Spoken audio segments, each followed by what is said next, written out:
பெருமான் தான் கடவுள்களிலேயே குரு. ஏன் தகப்பன் சாமி.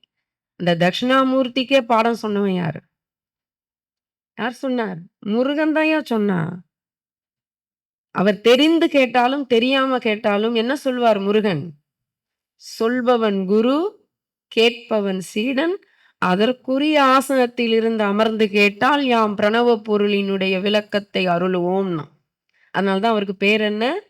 தகப்பன் சுவாமி. அந்த இடம் நடைபெற்ற அந்த சம்பவம் நடைபெற்ற இடம் எது? சுவாமிமலை. சுவாமிமலை. அந்த இடத்தில் தான் அது நடந்ததாக சொல்லுவார்கள். அப்படி சிவபெருமானுக்கே பிரணவ மந்திரத்தினுடைய சார பொருள் உரைத்தவர். அப்படிப்பட்ட ஒரு முருகப்பெருமானின் பக்தர்களாக அமைவது என்பது அன்பு உள்ளங்களே, கடவுள்கள்லயே இந்தந்த கடவுள வணங்குறதுக்கு இந்தந்த குடுப்பின இருக்கணும்.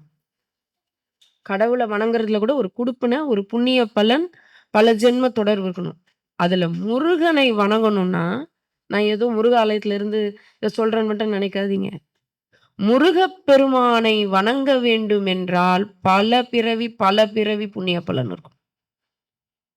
சாதாரணம் கிடையாது. ஏன்னா, இப்ப நாங்கலாம் ஆன்மீக துறைக்கு வந்து விட்டோம். அப்ப எங்க கூட ஒரு ஆன்மீக துறையில இருப்பாங்க. இப்ப சமய சொற்பொழிவாளர்ன்னு போட்டபோது இல்ல. இப்ப நான் சொற்பொழிவு ஆற்றும்போது உங்களுக்கு தெரியும். சமயம் என்ன? ஆன்மீகம் என்ன? 2ம் ஒண்ணு தான்.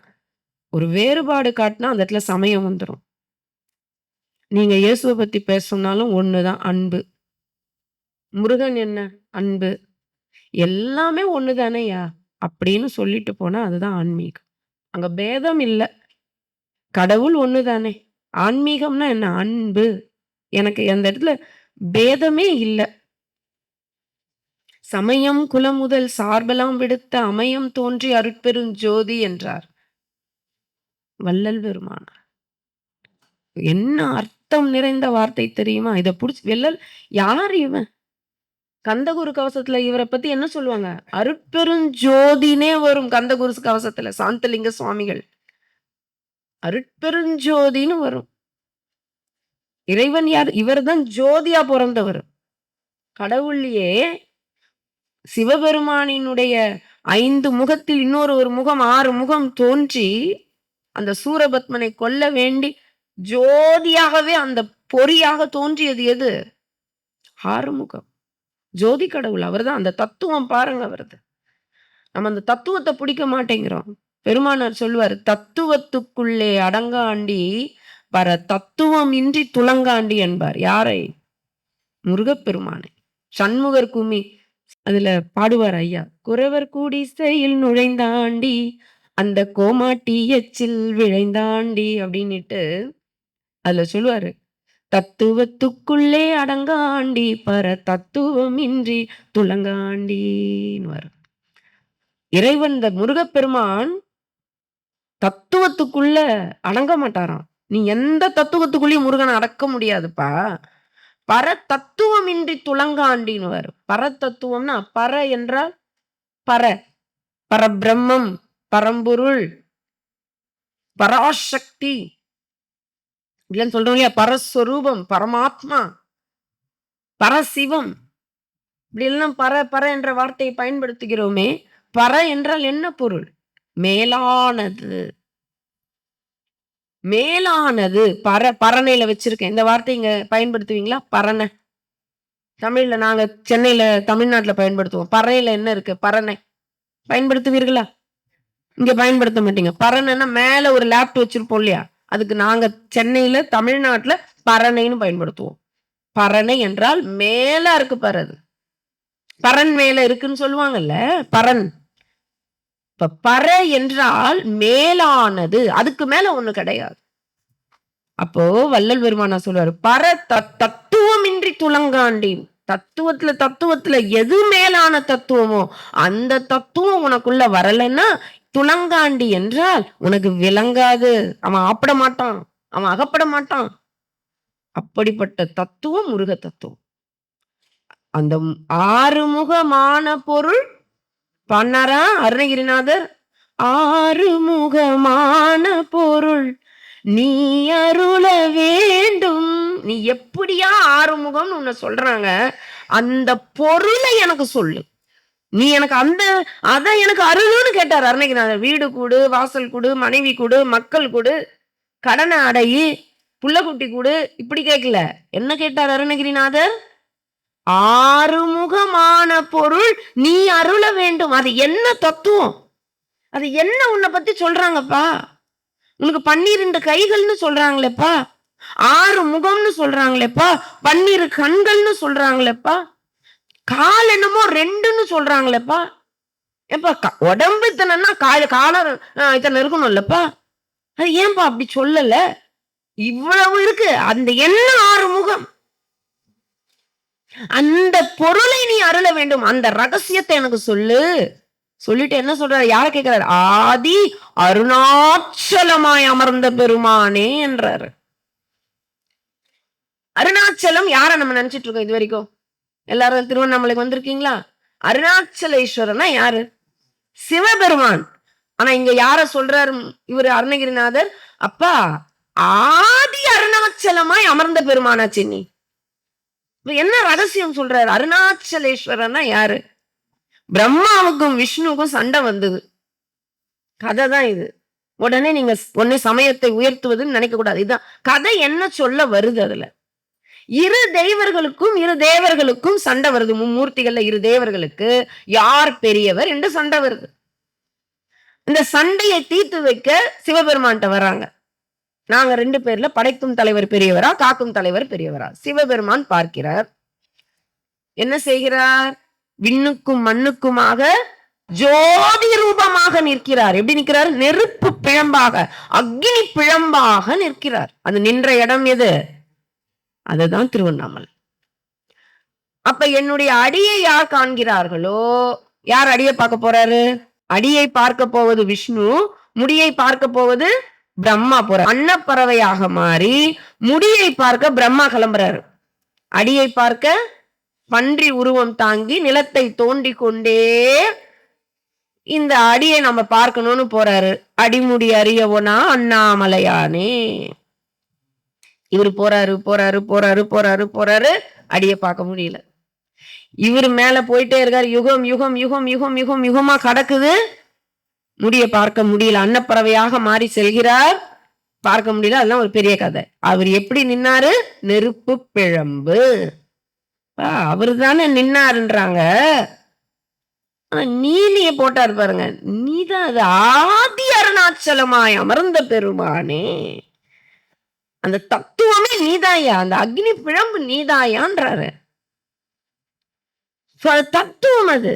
அப்படி இந்த தத்துவம் நமக்குள்ள விளங்கும். தத்துவம்னா என்ன? உண்மை. தத்துவத்தினுடைய பொருள் என்ன? உண்மைதான். தத்துவத்தினுடைய தமிழ் பொருள் என்ன? தத்துவம் என்பது வடமொழி சொல். கொஞ்சம் நீங்க காதை மட்டும் கொடுத்துட்டீங்கன்னா இன்னைக்கு பெரிய உண்மை உங்களுக்கு விளங்கிடும். தத்துவம் என்பதனுடைய தமிழ் பொருள் உண்மை. முருகனினுடைய உண்மை தன்மை என்ன? சிந்திக்கணும்ல நம்ம. இப்படி இந்த ரூபத்துல எனக்கு சிறு வயதுல தோணும், இப்படியே எல்லாருக்கும் கண்ணு காது இருக்கா மாதிரி என் முருகன் இருந்தா, அப்ப அவனுக்கு நமக்கு என்ன வித்தியாசம்? என்ன வித்தியாசம்? முருகப்பெருமானும் என்னை போல மனித ரூபம் தாங்கிதான் இருக்காருன்னா, பெரிய ஆளு. ஒரு எல்லைக்குள்ள அடக்க முடியுமா? ஒரு உருவத்துக்குள்ள அடக்க முடியுமா? அவனை ஒரு வரையறைக்குள்ள வைக்க முடியுமா? எங்க ஐயா சொல்லுவார், வள்ளல் பெருமானார், உணர்ந்து உணர்ந்து உணரினும் உணரா பெருநிலை என்பார். நீ எவ்வளவு உணர்ந்து உணர்ந்து போனாலும் அதை உணரவே முடியாது. இதுதான் கடவுள். இதை மாணிக்க வாசகர் சொல்வார், நோக்கரிய நோக்கே நுணுக்கரிய நுண்ணுணர்வே. நோக்கரிய நோக்கே, பார்க்க பார்க்க பார்க்க பிரம்மாண்டம். இன்னும் சிறிதா போனா நுணுக்கரிய நுண்ணுணர்வே. அந்த உயிரினுடைய அளவு என்ன?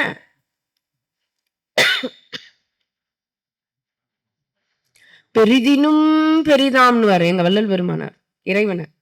கடவுள் எவ்வளவு பெருசு? பெருசா எது இருக்கோ அதை விட பெருசி அவன். சிறிதினும் சிறிதாம்னு வர. இந்த உலகத்துல எது ரொம்ப சின்னதுன்னு நினைக்கிறீங்க? எது ரொம்ப சின்ன பொருள்?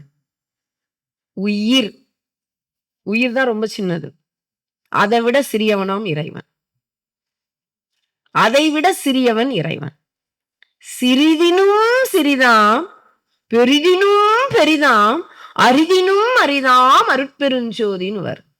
இறைவன் யாரு? பெரிதினும் பெரிது அவன் தான். இந்த பிரபஞ்சம் தான் ரொம்ப பெருசு, இறைவன் அதை விட பெருசு. ஏன்? இந்த பிரபஞ்சமே அண்ட சராசரங்களும் இறைவனினுடைய கால் சுண்டு விரலின் நகத்துல ஒட்டிட்டு இருக்க ஒரு தூசு தான் சொல்வாரு வள்ளல் பெருமான். நம்ம அந்த பிரபஞ்சம் எவ்வளவு பெருசு தெரியுமா? இந்த பூமி எவ்வளவு பெருசு? பூமியை விட சூரியன் எவ்வளவு பெருசு? இந்த சூரியன் இந்த பிரபஞ்ச மண்டலத்துல எவ்வளவு சின்னது. போக்கஸ் போட்டோ பண்ணா சூரியன் கிடைக்குமா? சூரிய மண்டலமே கிடைக்காது, சூரிய குடும்பமே கிடைக்காது. இந்த சூரிய குடும்பம் இருக்கிற மில்கி வே கேலக்சியா போக்கஸ்ல ஒரு கோடாதான் வருமா? அப்ப இந்த பிரபஞ்சம் எவ்வளவு பெருசு. அதை சொல்கிறார்கள் வள்ளல் பெருமானார். எப்பா உன் காலினுடைய நகத்துல அந்த சுண்டு விரல் இருக்கே, அந்த சுண்டு விரல்ல, கால் சுண்டு விரல்ல இருக்கிற நகம் இருக்கே, அதுல ஒட்டிட்டு இருக்க சின்ன தூசுல இவ்வளவு பெரிய பிரபஞ்சம்னா அப்ப இறைவன் எவ்வளவு பெரியவன்.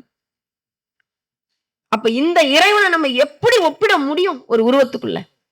நமக்காக காக்க வேண்டி நம்பால் கருணை கொண்டு அவனுடைய பெரும் கருணை இந்த உருவத்துக்குள்ள வந்து அடங்கினாரு. நமக்கு புரியணும்ல. அந்த பெரும் தெய்வம் அர்ச்சாவதாரம்னு சொல்லுவாங்க. இத அந்த விக்கிரக வடிவத்துக்குள்ள வந்தார். ஆனா நம்ம இதுலயே நின்றுடக்கூடாது. இது பால பாடம், இது பிரைமரி எஜுகேஷன். இந்த எஜுகேஷனை கடக்க வைக்கிறவர் தான் முருகப்பெருமான். இதுதான் வழிபாடுல உயர் வழிபாடு, முருக வழிபாடு. உண்மை சொல்கிறேன். யாரெல்லாம் முருகன் யார் தெரியுங்களா? சித்தர்களுடைய குரு. அதிகமாக சித்தர்கள் யாரை வணங்குவாங்க? அகத்தியர் யாரை வணங்கினார்? போகர் யாரை வணங்கினார்? நீங்கள் அதிகமாக சித்தர் வழிபாட்டுல எந்த முருகன் இறைவன் இருப்பார்னா முருகப்பெருமான் இருப்பார், அடுத்தது சிவபெருமான் இருப்பார். வள்ளல் பெருமானார், எங்கள் குரு வள்ளல் பெருமானாரும் ஆரம்ப காலத்துல யார வணங்கினாரு? முருகப்பெருமான தான் வணங்கினாரு. கந்த கோட்டத்துல போய் சுத்தி சுத்தி வருவார். அவருக்கு ஏத்த, ஏன்னா முருகன் எப்படி தெரியுங்களா? குழந்தை. கொஞ்சம் மெச்சூர்டான சிவபெருமான வணங்கலாம்.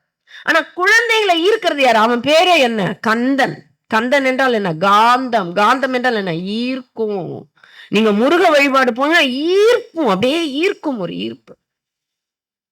உங்களுக்கு தெரிஞ்ச சினிமா பாட்டே சொல்றேனே, சித்தர்கள் சீடர்கள் பல கோடி, அவன் செல்வாக்கு எவர்கேனும் வருமோடினுவாங்க. அவன் செல்வாக்கு யாருக்காவது வருமா? அவ்வளவு ஒரு ஈர்ப்பு இருக்கும் முருகப்பெருமானினுடைய வழிபாட்டு. அது லேஸ்ல வராது. சொல்லுவாங்க, நம்மளுடைய எல்லா தேசத்திலும் பாரத தேசம் எப்படிப்பட்டதுன்னு தெரியும். அதுல தமிழ்நாடு அந்த ஆன்மீக பூமி, அங்க வழிபாடுனா முருகன் தான், சித்தர்களின் பூமி. அப்ப அங்க ஏன் அந்த வழிபாடுனா முருகப்பெருமான் தமிழ் கடவுள். எங்க இருந்தாலும் தேடி வரணும். அப்படிப்பட்ட உயரிய வழிபாட்டில் இருப்பவர்கள் நீங்கள். லேஸ்ல முருக கோயில் கட்டுவது தெரியலன்றதால சொல்றேன், தெரிஞ்சவங்க இருக்கலாம். ஒரு முருகப்பெருமானை வழிபடுவது என்பதும் அவருக்கு கோயில் கட்டுறது என்பதும் சாதாரணம் கிடையாது. அந்த வழிபாடு மிக உயரிய வழிபாடு. பெரிய ஆத்மாக்களுக்கு அது கிடைக்கும். அனுபவிச்சு சொல்றேன். அப்படிப்பட்ட வழிபாட்டில் இருப்பவர்கள் நல்லா பயன்படுத்திட்டு அதை உண்மை தத்துவத்தை புடிச்சிட்டு போயிடணும். அப்பா, நான் அருணகிரிநாதருக்கு கொடுத்தியே, எனக்கு கொடு. அவருக்கு மட்டும் கொடுத்தல்ல, அவ்வைக்கு கொடுத்தல்ல, அகத்தியருக்கு கொடுத்தல்ல, அது என்ன கொடுத்தி அதை கொடுத்து பெரிதினும் பெரிது கேள்னார் ஒருத்தர். பாரதியார் கேட்கறதா இருந்தா பெரிதினும் பெரிதா போய் கேளு, சின்ன சின்ன விஷயம் கேட்காது. அப்படி மிக பெரியதை அருளக்கூடியவன் முருகப்பெருமான். சரி, இப்பொழுது நம்முடைய சிந்தனை நாள் என் செய்யும் கோல் என் செய்யும், அது அருணகிரிநாதரனுடைய கந்தர் அலங்காரத்திலிருந்து வந்தது. இப்ப இந்த தலைப்பு ஏன் கொடுத்தோம் அப்படின்னா, இதனுடைய சாராம்சம். இந்த பாட்டை விளக்குறேன், நான் கந்தர் அலங்காரத்துக்கு போறேன், நான் திருப்புகழுக்கு போறேன், இதெல்லாம் எனக்கு வேண்டாம். அதெல்லாம் உங்களுக்கு சொல்ல நிறைய பேர் இருக்காங்க, நீங்களும் படிச்சவங்க, கண்டிப்பா படிச்சிருப்பீங்க. இதனுடைய ஒரு சின்ன சாரம் தான். இந்த பாடலை அருணகிரிநாதர் எந்த நோக்கத்தை முன்னிட்டு எழுதியிருப்பார்? இந்த பாடலை நம்ம ஏன் பாராயணம் பண்ணணும்? தினம் தினம் இதை பாராயணம் பண்ணணும். நீங்க பண்ணிட்டு இருக்கவங்க கூட இருக்கலாம். எல்லாருக்கும் தெரிந்த கந்தர் அலங்கார பாடல்ல மிக முக்கியமான பாட்டு தெரிஞ்சு இருக்கணும். இப்ப நம்ம எல்லாருக்கும் என்ன வேணும் தெரியுங்களா? கடவுளை கும்பிட்டா என்ன இருக்கக்கூடாது, என்ன இருக்கணும் தெரியுங்களா? கடவுளை கும்புறவங்களுக்கு என்ன இருக்கக்கூடாது? ஆணவம் இருக்கக்கூடாது. அப்புறம் கோபம் இருக்கக்கூடாது. அப்புறம் ஆணவம் இருக்கக்கூடாது, கோபம் இருக்கக்கூடாது, பேராசை இருக்கக்கூடாது. அப்புறம் அறிந்திருக்கிறோம். ஆனால் அதை நடைமுறைப்படுத்துகிறோமா? அப்புறம் பயம் இருக்கக்கூடாது. கடவுளை வணங்குறோம்னா என்ன இருக்கக்கூடாது? நம்பிக்கையின் அடையாளம் என்ன தெரியுங்களா? நம்ம மனசுல ஒரு துளி பயம் இருக்கக்கூடாது. இப்ப நான் கடவுளை கும்பிடுறேன் அப்படின்னா எனக்குள்ள என்ன இருக்கு? அருணகிரிநாதருக்கு பயம் இருந்ததா? பயம் இருந்தா அவர் முருகனை வணங்கி இருப்பாரா? முருகனை வணங்குவதற்கு ஒரு அடையாளம் இருக்குமா? எதை பார்த்தாவது அருணகிரிநாதர் பயந்தாருப்பா. உங்களுக்கு தெரிஞ்ச எல்லாருமே சிவபக்தர்களோட இருப்பீங்க. நிறைய பாட்டு இருக்குது. அப்பர் சுவாமிகள் அருமையா இருக்கும். பயந்தாரு அவரு. அவரை கொண்டு போய் அரசன் என்ன பண்றாரு? வர சொல்ல அவன. என்னமோ சமண மரம் மாறிட்டானமே, மதம் மாறிட்டானமே, வர சொல்லுன்னு கூப்பிடுவாரு. அது உங்களுக்கு தெரிஞ்சிருக்கும். நான் வேகமா போறேன். ஏன்னா முருகனுக்கு வரணும். பயம் இருந்ததா? நாமார்க்கும் குடியல்லோம்னாரு. ஏன்? என்னடா அவன் வந்து என்ன கூப்பிடுறான், நான் அவனுக்கு குடிமகன் கிடையாது அப்படின்ற அந்த தைரியம் எது கொடுத்தது அவருக்கு? பக்தி கொடுத்தது. நான் சிவபெருமானினுடைய தொண்டன் நானு, அவன் ஆளு நானு. நாமார்க்கும் குடியல்லோம் நமனை அஞ்சோம். நமன் என்றால் யம. யமனை பார்த்து பயப்பட மாட்டேன். நரகத்தில் இடர்படும் நடலை இல்லோம். நடலைன்னா துன்பம் கிடையாது. ஏமாப்போம் பிணி அறியோம் பணிவாமல்லோம் இன்பமே என்னாலும் துன்பம் இல்லைன்னாரு. எங்கிருந்து வந்தது அந்த தைரியம்? என்ன சொல்றாரு? தாமார்க்கும் குடியல்லா தன்மையான். யாரு? சிவபெருமான். என் சிவபெருமான், என் இறைவன், எங்க அப்பா இருக்கானே, அவன் யாருக்குமே குடிமகன் இல்லப்பா. அப்படிப்பட்ட இறைவனுடைய பாதத்தை என்றும் மீளா ஆளாய் அவனுடைய கொய்மலை சேவடியினையே யாம் குறியினோமேனுவர். அவன் திருவடியை நான் புடிச்சுக்கிட்டேன், எனக்கு என்ன பயம்? அதுதான் நமக்கும் ஆழ்வார்களுக்கும் நாயன்மார்களுக்கும் அருணகிரிநாதருக்கும் உண்மை பக்தர்களுக்கும் இருக்கிற ஒரே வித்தியாசம். அவங்க பயப்பட மாட்டாங்க, நம்ம பயப்படுவோம். நம்பிக்கைனா என்ன? இப்போ ஒரு பஸ்லயோ ஒரு ட்ரெயின்லயோ இல்ல ஒரு வண்டிலயோ ஏறிட்டு வரீங்க. ஒரு ஃபிளைட்ல போறீங்க. இப்ப நீங்க இந்தியா கூட கிளம்பி போயிட்டு வரவங்களா கூட இருக்கலாம். எல்லாரும் டிராவல் பண்ணவங்களா இருப்பீங்க. யாராவது பைலட் பக்கத்திலேயே போய் உட்காந்துக்கிட்டு, "பா ஒழுங்கா ஓட்டுப்பா. அங்கங்க ஏதோ விபத்துலாம் நடக்குதாம். இது பாரு அங்க பாரு மேகம் கொஞ்சம் மூட்டமாகுது. கொஞ்சம் பார்த்து பார்த்து. ஐயோ! சூறாவளி அடிக்கிற மாரி இருக்கு. கொஞ்சம் இறக்கு இறக்கு இறக்கு. அங்க ஒரு பறவை வரா மாரி இருக்கு. ஐயோ! அந்த பக்கம் ஒரு விமானம் வரா மாரி இருக்கு." ஐயோ! இப்படியே சொல்லிட்டு வருவீங்களா? முதல்ல உங்கள அனுமதிக்க மாட்டாங்க. இல்ல நீங்க பயந்துகிட்டே ஐயோ! ஐயோ! ஐயோ! ஐயோன்னு வரீங்களா? நிம்மதியா வரீங்க. வரீங்களா? இல்லையா? ஏன்? அந்த பைலட் மேல ஒரு நம்பிக்கை. நம்மள கொண்டு போய் சேர்த்துருவாரு. அந்த விமான அமைப்பின் மீது ஒரு நம்பிக்கை. அந்த ஏர் ஹோஸ்டஸ் மேல ஒரு நம்பிக்கை. "இன்னும் சேர்த்துருவாங்கப்பா" அப்படின்னு நம்ம ஏதாவது பயப்படுறோமா? 36 33 34,000 அடியில பறக்குறோம். கடல் மேல பறக்குறோம். ஒரு ட்ரெயின்ல போறோம். ஒரு கார்ல போறோம். ஏன்? அந்த டிரைவர நம்புறோம். ஒழுங்கா எடுத்துன்னு போய் சேர்த்துருவாரு. இல்லன்னா அப்படியே கண்ண மூடிச்சுட்டா பார்த்துட்டு வரீங்க. ஃப்ரெண்ட்ஸ் கிட்ட பேசுறீங்க, தூங்குறீங்க, புக்ஸ் படிக்கிறீங்க, செல்போன் பார்க்குறீங்க. எப்படியும் கொண்டு வந்து சேர்த்துருவாரு. அப்ப அந்த நம்பிக்கை இருப்பதால நமக்கு என்ன இல்ல? பயம் இல்ல. இந்த வாழ்க்கை என்னும் இந்த வண்டியை முருகப்பெருமான் என்ற இந்த டிரைவர் ஓட்டுறாருப்பா அப்படின்னா இந்த வாழ்க்கையை பற்றிய பயம் இருக்குமா? அப்ப நீங்க சரியா டிரைவரை நம்பல. இல்ல அந்த டிரைவரை ஓட்ட விடல. நல்லா தெரிஞ்சுக்கோங்க. இதுதான் பகவத்கீதையின் தத்துவம். கிருஷ்ண பரமாத்மா அந்த தேரோட்டியா உட்கார்றாரு. பின்னாடி உட்கார்ந்துட்டு இருக்கிறது யாரு? அர்ஜுனர். எங்கேயாவது கடவுள் ஓட்டி டிரைவர் நம்பது வந்து முதலாளியா எங்கேயாவது பார்த்திருக்கீங்களா? நம்ம தத்துவத்துல இருக்க பாருங்க. இறைவன் அமர்ந்து இருக்கணும், அர்ஜுனன் ஓட்டணும். ஆனா பக்தன் உட்கார்ந்துட்டு இருக்கான் தேர்ல. கிருஷ்ணர் வந்து அந்த குதிரைகளை புடிச்சு சாட்டையை புடிச்சிட்டு ஓட்டுற மாதிரி இருக்கும். 5 குதிரை. எப்பா இறைவன் என்கிற அறிவு கிட்ட, தலைவன் கிட்ட, எஜமானன் கிட்ட உன் வாழ்க்கை என்கிற தேரை, உன் உடலை எப்படி வேணா நீங்க எடுத்துக்கலாம். குடுத்துடு. ஜம்முன்னு ஓட்டுவார். ஜம்முன்னு ஓட்டுவார். இதுதான் பயமற்ற தன்மை, அச்சமற்ற தன்மை. இந்த ஒண்ணு வரணும் அப்படின்னா முழு நம்பிக்கை இருக்கணும். எங்க அப்பன் பார்த்துப்பான், என் முருகன் என்ன பார்த்துப்பான். அவன் இருக்கும்போது எனக்கு என்ன கஷ்டம். ஒரு திரைப்பட பாடல் எனக்கு சிறு வயதுல ரொம்ப பிடிக்கும். நமக்கெல்லாம் அப்பெல்லாம் என்ன தெரியும், கந்தர் அலங்காரம்லாம் தெரியுமா? குழந்தை இல்ல. அப்போ ஒரு பாட்டு வரும். அது என்னமோ தெரியாது, அவ்வளவு பிடிக்கும் எனக்கு. திருப்புகழை பாட பாட வாய் மணக்கும். அடுத்தது, எதிர்ப்புகளை முருகாவுன் வேல் தடுக்கும், வேல் தடுக்கும் முருகாவுன் வேல் தடுக்கும். நம்பணும்ல, நம்பணும்ல. என் முருகனினுடைய வேல் வந்து அப்படி நிக்கும்டா. முருகா, நீ வர வேண்டியதில்ல, உன் வேலை அனுப்பு போதும். உன் எதிர்ப்புகளை முருகா, எனக்கு வர எதிர்ப்புகளை உன் வேல் வந்து நிக்கும்டா. இதெல்லாம் பக்தி. அப்ப அவன் எவ்வளவு மகிழ்ச்சி. ஐயோ, என் குழந்தை என்ன அப்படி நம்புதுப்பா. இப்ப நம்ம அம்மாவே இருக்காங்க, பையன் இருக்கிறான், அவன் ஃப்ரெண்டு கிட்ட சொல்றான், எங்க அம்மா என்ன பாத்துப்பாங்கடா, எங்க அம்மா என்ன. அம்மாக்கு என்ன ஆவீங்க? என் புள்ள என்ன நம்புறான். ஒரு தாயினுடைய தோள்கள்ல ஏறிக்கிட்டு இப்போ ரோட கிராஸ் பண்றோம், கைய பிடிச்சிட்டு போறோம். குழந்தை எங்கேயாவது நீங்க பாருங்க, ஏதாவது குழந்தைங்க பயப்படுமா? எங்க அம்மா பிடிச்சிருங்க. அது லெஃப்ட் ரைட்டு பார்க்கணுமா? அது பாட்டு கிராஸ் பண்ணும். நம்ம தான் லெஃப்ட் பார்க்கணும், ரைட்டு பார்க்கணும், சிக்னல் விழுந்துச்சான்னு பார்க்கணும். ஆனா அந்த தாயினுடைய கைகளிலோ இல்ல அந்த குழந்தையினுடைய வயதுக்கு ஏத்த மாதிரி தோல்ல தூக்கிட்டு போ, அதுக்கு ஒண்ணுமே தூங்கிட்டு கிராஸ் பண்ணும். அந்த பயமற்ற தன்மைக்கு தாங்க கடவுள் வர்றாரு. கடவுள் ஏன் தெரியுங்களா வழிபாடு? நல்லா சிந்திச்சு பாருங்க. மேலும் மேலும் பயத்தை கொடுக்கறது இல்ல கடவுள். கடவுளுக்கு இது பண்ணலாம், இது போடும், கடவுளுக்கு அது. ஐயோ, பயமற்ற தன்மைக்கு உன்னை அழைத்து செல்வதப்பா கடவுள் வழிபாடு.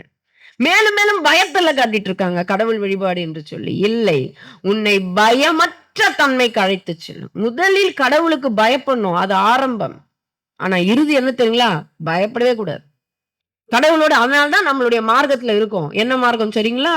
முதல்ல கடவுளை எஜமானனா பார்ப்பாங்க, அது சரியை பாவம். அதுக்கப்புறம் கடவுளை தன்னுடைய அப்பாவா பார்ப்பாங்க, அது சற்புத்திர பாவம். அடிமை பாவம் அல்லது தாச பாவம், தாச மார்க்கம்னு இருக்கும், தெரிஞ்சுக்கோங்க. தாச மார்க்கம், சற்புத்திர மார்க்கம், சக மார்க்கம், சன்மார்க்கம், இன்னொன்னு ஒண்ணு இருக்கு, வாத்சல்ய மார்க்கம். இந்த 4 மார்க்கம் ரொம்ப முக்கியம். இதுதான் அப்பர் சுவாமிகள், ஞான சம்பந்தர், சுந்தரர், மாணிக்க வாசகர். மாணிக்க வாசகர் நிறைவு மார்க்கம், சன்மார்க்கம்.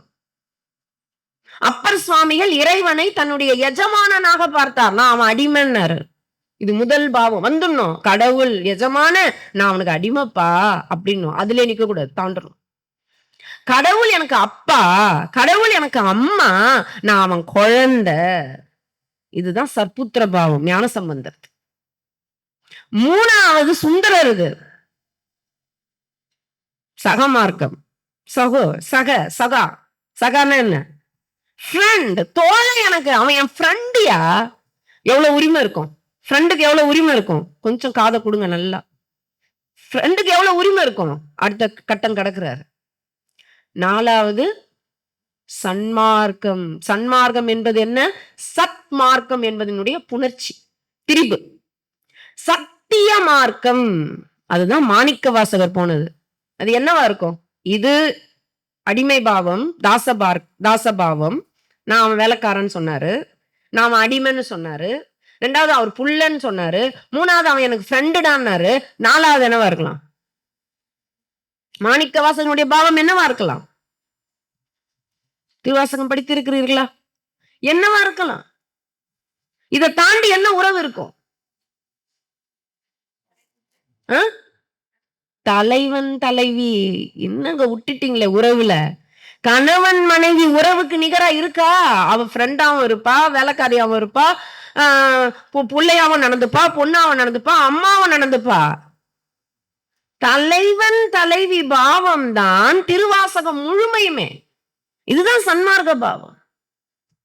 அதுக்கப்புறம் தலைவன் தலைவின்னு இருக்கும்போது 2 பேரும் வேற வேற கிடையாது, ஒண்ணுதான். ஈருடன் ஒரு உயிர். இதுதான் மாணிக்க வாசகர் இறைவனோடு ஜோதியாக கலந்தார். வான் கலந்த மாணிக்க வாசகா. அப்ப முதல்ல கடவுளுக்கு அப்படி பயப்படணும். ஏன்னா தாசனா இருக்கும்போது பயம் வரும். வேலைக்காரன் பயப்படுவான்ல. புள்ள கொஞ்சம் ஃப்ரெண்டு புள்ள பயப்படணும். இப்ப காலத்தை வச்சு பேசக்கூடாது. எங்கம்மா புள்ளைங்க பயப்படுது. ஒரு காலத்துல புள்ளைங்க பயப்படணும். ஆனா தாசனை விட கொஞ்சம் பயம் கம்மிதான். ஃப்ரெண்டு பயம் இல்ல. ஆனா மனைவி நீங்க சொல்லலாம். வெளியில பயப்படுற மாரி இருப்பாங்க. உள்ள ஐயாவ கேட்டு வந்து சொல்றேன்னு சொல்லுவாங்க. ஆனா மொத்தம் இவங்க தான் முடிவெடுப்பாங்க. உண்மை அப்படிதான் இருக்கணும். சிவபெருமான் பார்வதி தேவி கிட்ட என்ன குடுத்தாரு? அர்த்தநாரீஸ்வரர். இருவரும் ஒண்ணு. முருகப்பெருமானை பற்றி கந்தர் அனுபூதி ஃபுல்லா படிங்க. அருணகிரிநாதர் என்ன எழுதியிருக்காரு? முருகப்பெருமான் கிட்ட வள்ளி கிட்ட போய் போய் கால்ல விழுந்துனே இருக்கியப்பான்னு எழுதுவார். கந்தர் அனுபூதி முழுவதும் அப்படிதான் இருக்கும். தெய்வயானை கூட எடுக்க மாட்டார். முருகன் போய் என்ன இந்த பாட்டு பாருங்க. பெம்மான் முருகன் பிறவான் இரவான் செம்மான் மகளை திருடிய திருடன். அவன் போய் திருடினானா? வள்ளி தான் ஆசைப்பட்டா. செம்மான் மகளை திருடிய முருகன் திருடன் பெம்மான் முருகன் பிறவான் இரவான். அப்படி வள்ளிய ஏத்தி வச்சே பாடியிருப்பாங்க. கோமாட்டி எச்சில் விழைந்தாண்டி என்பார் வள்ளல் பெருமானார். அவ எச்சிலுக்காக காத்துன்னு இருந்தான்டா முருகன். வள்ளி எச்சில் பண்ணி ஏதாவது கொடுக்க மாட்டாளான்னு காத்துட்டு இருந்தான். அப்படி அந்த மனைவி என்பது ஒரு படி மேல. அது ஈருடல் ஒரு உயிர். கணவன் மனைவி உறவு என்பது பார்க்க ஈருடல். அதுதான் சன்மார்க்க பாவம். அப்ப அந்த பயமற்ற தன்மைக்கு உங்களை அழைத்து செல்வதுதான் பக்தி. அந்த சரி, இப்ப உங்களுக்கு பயமே இல்லை. எதை பார்த்தாலும் பயம் இல்லைன்னு. அந்த பக்தர்களுக்கு இருக்கும் பாருங்க ஒரு நிலை, கடவுள் இருக்கார். அதுதான் சரணாகதி. அதான் சரணாகதி. அப்போ அருணகிரிநாதர் என்ன பாடுறாரு கந்தர் அலங்காரத்துல? ஏன் அவர் அப்படி பாடினாரு? அவருடைய வரலாறு உங்களுக்கு தெரியும். நம்ம ரொம்ப ஷார்ட்டாவே போயிடும். அவர் வரலாறு உங்களுக்கு தெரியும். தெரியலன்னு மட்டும் முருகாலயத்துல இருந்து சொன்னீங்கன்னா முருகன் வேல் எடுத்துன்னு வருவான். என்ன அது அப்படின்ட்டு. ஏனால் அவருக்கு இருக்கிற அப்ப பக்தர் யாரு? இவங்களுக்கெல்லாம் 63 பேரு, இவருக்காவது 12. முருகனுக்கு யாரு? ஒன்னே ஒண்ணு கண்ணே கண்ணுன்னு அருணகிரிநாதர். அப்புறம் தான் பாம்பன் சுவாமிகள் வந்தாரு. அப்புறம் நம்ம ஐயா கிருபானந்த வாரியார் சுவாமிகள் வந்தார். ஆனா அருணகிரிநாதர் தான் நமக்கு எல்லாம் தெரியும். அப்புறம் பாம்பன். இப்ப நீங்க படிச்சீங்க சண்முக பத்தையே நமோ நம, சண்மத பத்தையே நமோ நம. அதை எழுதியவர் பாம்பன் சுவாமிகள். ஆனா தெரிஞ்ச யார்? நீங்க இருக்கலாம், கந்தகுரு கவசம் எழுதியவர் இருக்காங்க, கந்த சஷ்டி கவசம் எழுதியவங்க இருக்காங்க. ஆனால் ஒன்னே ஒண்ணுன்னா அது அருணகிரிநாதர் தான். அவருடைய வரலாறு எப்படி கிடைச்சான், எப்படி பண்ணாரு முருகனுக்கு, அவர் எப்படி பக்தனா மாறினாரு. இளம் வயதுல ஆடிய ஆட்டம் என்ன, பேசிய வார்த்தை என்ன அப்படின்னு எல்லா ஆட்டமும் போட்டவர் அருணகிரிநாதர். பண்ணாத அட்டூழியம் கிடையாது இல்லையா? அதாவது வார்த்தைகளில் சொல்ல முடியாத அளவிற்கு தவறுகளை செய்தார். அப்ப பெறக்கூடாத வறுமை போயிட்டாரு. வரக்கூடாத நோய் வந்துருச்சு. தொழுநோய் என்று ஏன் அதை சொல்லுவார்கள்? மற்ற எல்லா நோய்களும் அதை தொழுது செல்லுமா. மற்ற எல்லா நோய்களும் தொழுது செல்லக்கூடிய தொழுநோயை பெற்றார். இறைவன் சோதிக்கிறார். அதாவது அந்த வரலாறு எல்லாம் படிக்கணும். நம்ம நாயன்மார்கள் வரலாறு படிக்கணும். சும்மா ஏதோ அதான் சொல்றேன், சமயம் சார்ந்து படிக்காதீர்கள், சமயத்தை கடந்து படிங்க. உங்களுக்கு மோட்டிவேஷன் ஸ்பீக்கர்லாம் ஒண்ணு வேணாம், பெரிய புராணம் இதெல்லாம் படிங்க. மோட்டிவேஷன் உங்களுக்கு தானா வரும். அவர்களை விட பிரச்சனைகளை எதிர்கொண்டவர்கள் யார் இருக்க முடியும்? பெரிய புராணத்துல ஹீரோஸ் யாரு? 63 நாயன்மார்கள். ஒரே வில்லன் யாரு? ஒரே வில்லன் தான். எல்லா சீரீஸ்லயும் வில்லன் யாரு? எல்லாத்துலயும் ஹீரோவை வந்து சீரீஸ்ல சேம் ஆக்கிட்டு கேரக்டர்களை மாத்துவாங்க. ஆனா பெரிய புராணத்துல வில்லன் ஒருத்தர் தான், சிவபெருமான் தான். அதுங்க பாட்டு ஏதோ நல்லது பண்ணின்னு இருக்கோங்க. வருவாரு, வர எதுக்காக வராரு தெரியுங்களா? சோதிக்க வர மாட்டாரு. எங்கேயுமே சேக்கிழார் சோதிக்க வந்தார்னே போட மாட்டாரு. யார் பெரிய புராணம் படிச்சிருக்கீங்க? இறைவன் தன் பக்தர்களை சோதிக்க வந்தார். இயற்பகை நாயனாரை சோதிக்க வந்தார், திருநீலகண்டரை சோதிக்க வந்தார், இளையான்குடி மாற நாயனரை சோதிக்க வந்தார், திரு குறிப்பு தொண்டரை சோதிக்க வந்தார், காரைக்கால் அம்மையாரை சோதிக்க வந்தார்னு இருக்காது. பெரிய புராணம் படிச்சிருக்கீங்களா? அவர்களினுடைய பெருமையை உலகறிய செய்ய வந்தார்னு வரும். அவர்களுடைய பெருமையை உலகறிய செய்யணும். என்னமோ இவன் ஒண்ணும் தெரியாத மாதிரி இவனே ஏதோ கூண்டுக்குள்ள பண்ணின்னு இருக்கான். இவனுக்கு சோதனைய குடுத்தோன மக்கள் அட்டென்ஷன் வரும். பா என்ன ஆளு இப்ப பெரிய புராணம் எழுதி அப்ப நடந்த கதைய இத்தனை வருஷத்துக்கு முன்னாடி பகவான் படிச்சிடணும். ஏன்? இறைவன் சோதித்ததால் அந்த தடங்கல்களை உருவாக்குனாரு. அந்த தடங்கல்களை எப்படி அவர்கள் எதிர்கொண்டால் என்பதுதான் அவர்கள் வாழ்க்கை சரித்திரம். தடங்களே கொடுக்கல. நம்ம எல்லாரும் சொல்லுவோம், எதுக்குதான் நான் நல்ல காரியம் பண்ண போகும்போது இவ்வளவு தடங்கள் வருது அப்படின்னா ஒரு இன்ட்ரெஸ்ட் இருக்காதுப்பா. தெரியுமா எனக்கு இப்படி வந்தது உடனே எனக்கு அது சரியாச்சுன்னும் போது அந்த முருகன் மீதும் அந்த இறைவன் மீதும் வருமே ஒரு காதல். ஆனா அந்த தடங்களை மீறி வரக்கூடிய வெற்றி உங்களுக்கு பல மடங்கு வெற்றியா இருக்கும். அப்ப அப்படி பாப்பாரு, பார்த்தல்ல நம்மள மாதிரியே தான். இப்படி கொடுக்காம மறைச்சு வச்சிருந்து அவன் கேட்டது ஒரு 5 ரூபா பொருளா இருக்கும். உங்க பையனுக்கு நீங்க வாங்கிட்டு வரல, நான் வாங்கிட்டு வரேன்னு கத்துவான், கதறுவான், அப்பாவா நீனுவான். அதுக்கப்புறம் எடுத்து 1க்கு 4 எடுத்து கொடுத்து பாருங்க. என்ன பண்ணுவான்? அப்ப வாங்கிட்டு வந்து நீங்க குடுத்தப்ப உடனே குடுத்தப்ப கொஞ்சலுக்கும் குடுக்க மாட்டேன், நான் வாங்கிட்டு வரல, நான் மறந்துட்டேன்னு சொன்னவன அவனுக்கு வெறி வந்த பிறகு பார் அப்படின்னு நீங்க கொடுக்கும்பொழுது எப்படி இருக்கும் அந்த பையனுக்கு? ஓவர் அன்பு. இதுதான் இறைவனும் பண்றான். அவன் பண்றதுதான் நம்ம பண்றோம். அப்ப அது ஏன் பண்றான்? அவன் மீது வருகின்ற அன்பினால் தான் உங்களை அவன் கரையேற்ற முடியும். அவன் மேல உங்களுக்கு ஒரு அன்பு வருது பாருங்க, அந்த நூலை வச்சுதாங்க அவன் கரையேற்றி கொண்டு போய் சேர்க்க முடியும். வேற எதை வைத்து அவன் உங்களை கரையேற்ற முடியும்? மத்தவங்களுக்கும் நமக்கு அடியார்களுக்கும் இருக்கிற வித்தியாசம் என்ன? அவங்களுக்கு அவ்வளோ அன்பு, அவ்வளவு அன்பு. வேற ஏதாவது வித்தியாசம் இருக்கா? அந்த அன்பினால எல்லாத்தையும் சாதிச்சாங்க. அந்த அன்பு பெற வைக்கணும். அப்போ அருணகிரிநாதருக்கு வரக்கூடாத ஒரு நோயை இறைவன் கொடுக்கிறார். எதுக்கு? பெருமையை நான் உலகறிய செய்கிறேன் பாரு. இன்ன வரைக்கும் இறைவனுக்கு முருகனுக்கு நிகராக அருணகிரிநாதர் எல்லா கோயிலையும் வச்சு எத்தனை வழிபாடு இல்லையா? அப்ப பாருங்க, தொழுநோயை கொடுத்துட்டாரு. ஆனா ஆசைய அடக்கலையே. அப்ப எவ்வளவு பெரிய ஒரு வார்த்தையை தன் தமக்கையாரிடம் இருந்து பெற்றதாக ஒரு வரலாறு சொல்லுது. தமக்கையாரிடம் இருந்து தன்னை தாய் போல வளர்த்தை, தாய் தந்தை இல்லாது இருந்த அந்த குழந்தையை தாய் போல வளர்க்கறாங்க அந்த அம்மா. திருமணம் கூட செஞ்சுக்கல, சொத்தெல்லாம் தம்பிக்கே கொடுத்துட்டாங்க. தம்பிக்காகவே வாழறாங்க. வரக்கூடாத நோய் குழந்தைக்கு வந்துருச்சு. மனைவியும் பார்த்து நல்ல பெண்ணா பார்த்து திருமணம் செஞ்சு வச்சா இது வாழாம சுத்துது. மனைவியை என்னன்னு கூட மதிக்கல.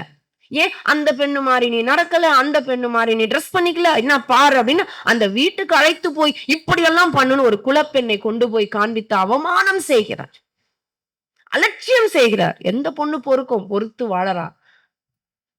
வரக்கூடாத நோய் வந்து விட்டது, ஆனாலும் மனைவி சேவை செய்கிறார். அக்காவும் கூட இருக்காங்க. நடக்க கூட முடியல, உடம்பெல்லாம் துர்நாற்றம், சாப்பிட கூட முடியல. ஆனால் ஆசை விடல. அப்ப அக்கா கேட்க கூடாத ஒரு கேள்வி, சொல்லக்கூடாத ஒரு வார்த்தையை சொன்ன பின், ஐயோ இந்த வார்த்தையை என் தமக்கையிடமிருந்து நான் கேட்கணுமான்னு முருகானர். அதற்கு பிறகு அருணாச்சல கோபுரத்தை நோக்கி செல்கிறார். இதுக்கு மேல நம்ம வாழக்கூடாது. எவ்வளவு பாவின்னு அந்த ஒரு வார்த்தை. இறைவன் எங்க நமக்கு அடி கொடுப்பான், எது நம்முடைய ஃப்ரீசிங் பாயிண்ட், எது நமக்கு மெல்டிங் பாயிண்ட்னே தெரியாது. எங்க வந்து யாரை இறைவன் ஆட்கொள்வான், அது எப்ப நடக்குன்னே தெரியாது. எல்லாரும் சிறந்த ஆத்மாக்கள் தான். நீங்க யாருமே லேசுன்னு மட்டும் நினைச்சிடாதீங்க. அருணகிரிநாதரை விடவா, வால்மீகியை விடவா? திருட வால்மீகி, அவர் எழுதுனதுதான் ராமாயணம். இறைவன் யாரை ஆட்கொள்வார்னே தெரியாது. பட்டத்தடிகள் பெரிய கோடீஸ்வரர், ஒரு செகண்ட்ல ஆட்கொண்டார். காதர் இந்த ஊசியும் வாராது கான் கடை வழிக்க பொருள் வழி போகத்துல அப்படி வாழ்ந்தவரை செகண்ட்ல வந்து மாத்துவார் இறைவன். பெரிய ஆளவன். அப்ப அந்த ஒரு வார்த்தை ஐயோன்னு சொல்லி சம்மட்டி அடி போல அவர் ஆன்மாவில் போய் விழுகிறது. இதுக்கு மேல நம்ம வாழக்கூடாது. அவ்வளவுதான். விரக்தியினுடைய உச்சத்துக்கு போயிடுறாரு. போய் தற்கொலை பண்ணிக்கலான்னு போறாரு. அப்படின்னு முருகான்னு சொல்லி விழுறாரு. அந்த வினாடி அவர்த்தை செஞ்ச தவறுகளை உணர வைத்தார் முருகன். அவர் உணர்ந்தாருன்னு சொல்லக்கூடாது. உண்மையா நாம யாரும் உணர்றோம், நம்ம எல்லாம் நினைக்கிறோம், நான் வந்து கோயில் கட்டினேன், நான் வந்து பூஜை பண்றேன், நான் இவ்வளவு நாள் கந்த சஷ்டி கவசம் படிக்கிறேன், திருப்புகழ் படிக்கிறேன். அவன் அருளாலே அவன் தாள் வணங்கி, அவன் அருள் இருக்கணும். நம்ம நினைக்கிறோம் திருப்புகழ் படிச்சா எனக்கு என்ன கிடைக்கும், என்ன பலனு? திருப்புகழ் நீ படிக்கிறவரு அதுவே உன் பெரிய பலன். டெய்லியும் வாயால திருப்புகழ் படிக்கிற, கந்தர் அலங்காரம் படிக்கிறன்னா, அது நீ செஞ்ச புண்ணிய பலன் தான் உனக்கு இந்த திருப்புகழ் அறிமுகம் ஆகும் உன் வாழ்க்கை.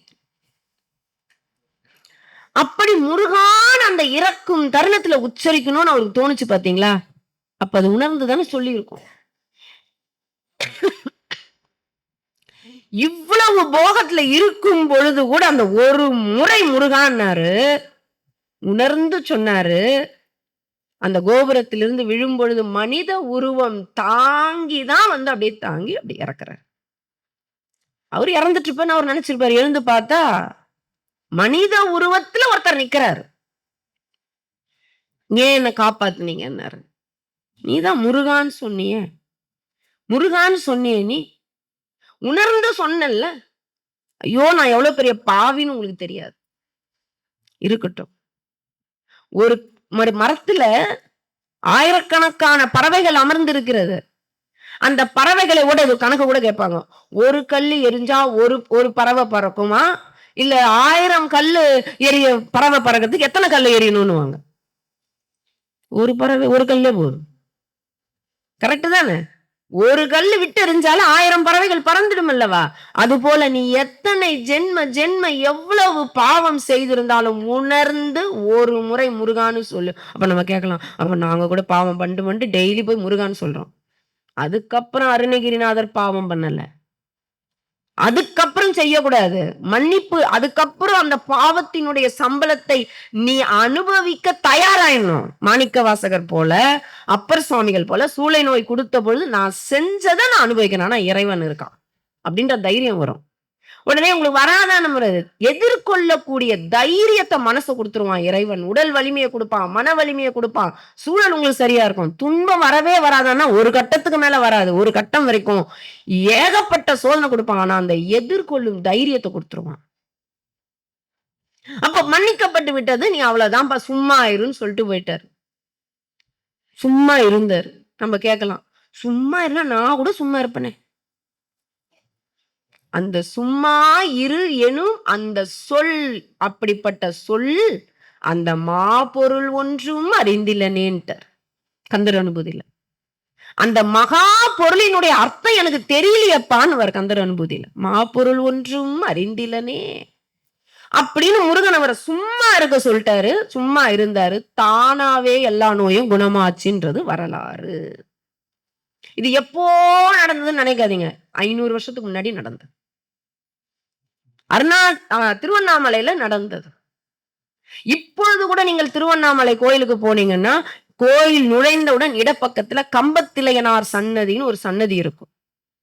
அது என்ன சன்னதி தெரியுங்களா? முருகப்பெருமான் மயிலோடு வந்து காட்சி தந்த இடம். எல்லாரும் பார்த்தார்கள். அந்த நேரத்தில் அருணகிரிநாதர் முன்பு முருகப்பெருமான் மயில் வாகனத்தில் குழந்தை ரூபத்தில் அந்த அந்த தூணை இடிச்சு பொளந்துகிட்டு வந்தார். எப்போ நரசிம்மன் பிரகலாதனுக்காக தூணுக்குள்ள இருந்து வெளிப்பட்டார்னு புராண காலத்தில் கேட்டு இருக்கிறோம். புராண காலத்தில் கேட்டு இருக்கிறோம். கிருதாயுகம் அது. இப்பொழுது 500 ஆண்டுகளுக்கு முன்பு எல்லோரும் தோன்ற எல்லோரும் பார்க்க முருகப்பெருமான் அந்த தூணை பிளந்து கொண்டு காட்சி கொடுத்தார். அதான் கம்பத்திலையனார் சன்னதின்னு சொல்லுவாங்க.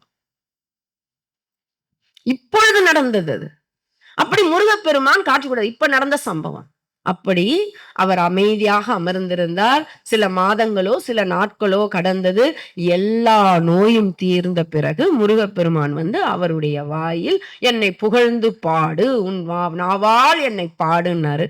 நான் என்ன உன்னை பாடுறதுன்னாரு. வேலை எடுத்து அவர் நாவில் முத்து முத்தா பாடுன்னு ஓம்னு எழுதினார். அப்ப பாடினதுதான் முத்தை தரு பத்தி திருநகை அந்த பாட்டு. சரி, இப்போ அவருக்கு எப்படி இருக்கும்? இப்ப எப்படி வாழ வேண்டிய போக வேண்டிய ஒரு துர்மரணம் அடைய வேண்டிய அவருக்கு அசிங்கப்பட்டு அந்த ஊர் மக்கள் மத்தியில மனைவியும் நகினால் நான் சிரிச்சாலேன்னு சொல்லுவாரு. என் மனைவி கூட என்ன பார்த்து சிரிச்சுட்டாளேப்பா, ஏளனம் பண்ணிட்டாங்களேப்பா, என்ன எப்படியெல்லாம் ஆணழகனா நான் அப்படி வாழ்ந்தனே, என்ன ஒண்ணும் இல்லாம ஆயிடுச்சேன்னு அவர் உணர்ந்து உணர்ந்து பண்ணார். ஆனா அந்த இறைவன் என்ன பண்ணாரு? செகண்ட்ல மாத்திட்டாரு. எல்லாத்தையும் மாத்திட்டாரு. அவருடைய வாழ்க்கை எப்படி இருந்தது அப்புறம்? எப்படிப்பட்ட வாழ்க்கை!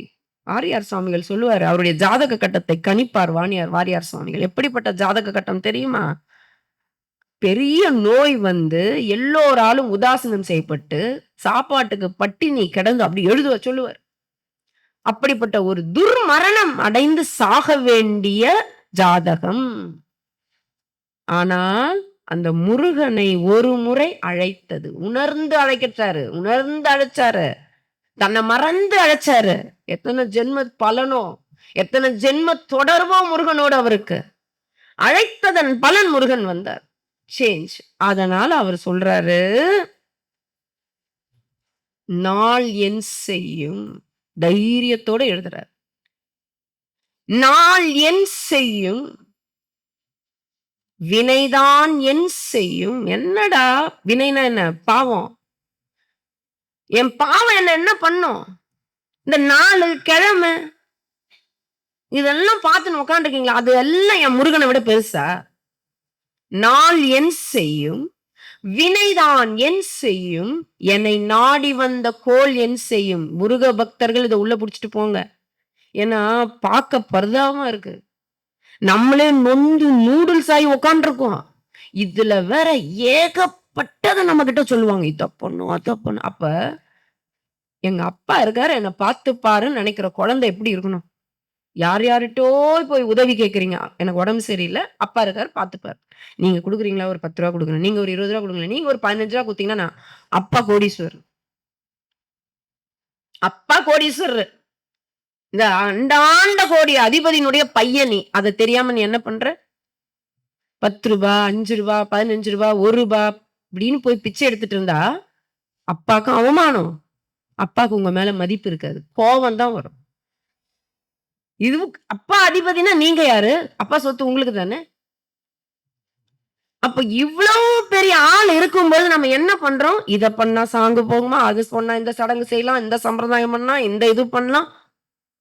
அருணகிரிநாதர் எங்கேயாவது போய் பண்ணின்னு இருந்தாரா? அப்பர் சுவாமிகள் போய் கோயில் கோயிலா சம்பிரதாயம் பண்ணின்னு இருந்தாரா? பயந்தாரா? எங்கேயாவது அவருடைய வரலாறுல பெரிய புராணத்திலோ இல்ல அருணகிரிநாதனுடைய வரலாறுல படிக்கிறோமா? ஏன் நமக்கு அதை நடைமுறைப்படுத்த தெரியல? அவ்வளவு பயம். இறைவனை நம்பணும், அப்படி நம்பணும்.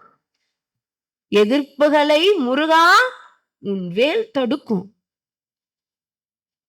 நாள் என் செய்யும், வினைதான் என் செய்யும், என்னை நாடி வந்த கோள் என் செய்யும். கோள்கள் என்னென்ன? ஞான சம்பந்தர் கிட்ட பாடினாரு. ஞான சம்பந்தர் கோளறு பதிகம் பாடுவீங்களா? அது எப்ப பாடினாரு? அவருடைய வரலாறுல எப்ப பாடுவாரு?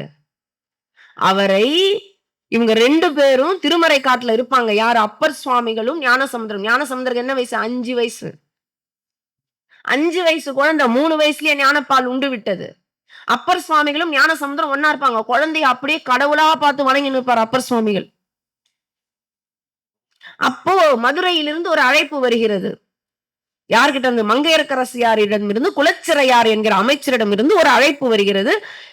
இவரு ஞானசம்பந்தர் மதுரைக்கு வரணும். அங்கு வேற்று சமயத்தினுடைய அந்த ஆட்சி ஒரு மாதிரி மக்களை வந்து கஷ்டப்படுத்திட்டு இருக்காங்க. நீ வந்து சரி பண்ணணும் பாடும் பொழுது அப்பர் சுவாமிகள் சொல்லப்பா, நான் அதுல இருந்து வந்தவன் தான். அவனுங்க படுத்தின பாடு எனக்கு நல்லா தெரியும். என்னையே ஒரு வழி பண்ணவனுங்க. என்னையே ஒரு வழி பண்ணணுங்க. உன்னை என்ன பண்ணுவானுங்க? வேம்பா பிள்ளாய், நீ போவேணாம் பிள்ளாய். எனக்கு நல்லா தெரியும். சுண்ணாம்பு கால்வையில போட்டானுங்க, விஷம் கொடுத்தானுங்க, கடல்ல தூக்கி போட்டானுங்க, யானை கால்ல மிதிக்க வச்சானுங்க. என்னெல்லாம் அட்டூழியம் பண்ணக்கூடாதோ எல்லாம் பண்ணிட்டு எல்லாம் நல்லவனுங்க போற இருப்பாங்க அப்படின்னு அது வரும் அந்த பாட்டு. பிள்ளாய் நீ போவேன், 5 வயசு குழந்தை, நீ உன்னால சமாளிக்க முடியாது. ஏன்னா உன்னுடைய ஜாதக கட்டமும் சரியில்லைன்னு வரும். என்ன சொல்லுவாரு? உனக்கு கட்டங்களும் சரியில்லைப்பா, இப்ப கிரகங்கள் உனக்கு நல்லா இல்லப்பா அப்படின்னு சொல்லுவார். அப்ப ஞானசம்பந்தர் பாடியதாக இந்த பாட்டு கோளறுபதி. என்ன பாடுவாரு? வேயுரு தோழி பங்கன் விடை உண்ட கண்டன். எங்க அப்பா யாரு?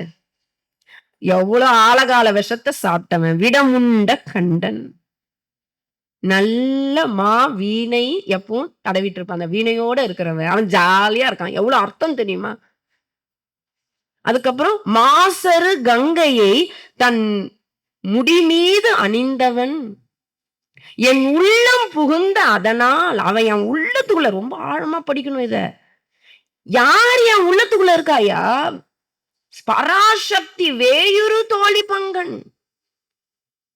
அப்படிப்பட்ட சக்தியின் அம்சமாக இருக்கக்கூடிய பராசக்தியை தன் அங்கமாக பங்கமாக பாகமாக இருக்கக்கூடியவன் ஆழகால விஷத்தைய சாப்பிட்டவன், அவ்வளவும் சாப்பிட்டு ஜாலியா வீணையோட பாடிட்டு இருக்கவன், எப்பேற்பட்ட கங்க பிரவாகமா ஓடி வந்தா இந்த உலகையே அழிக்கிறேன்னு அவளை தூக்கி குடுமியில முடிச்சு வச்சு முதல் அணைய கட்டினவன். முதல் அணை அவர் தானே கட்டினாரு. எதுல?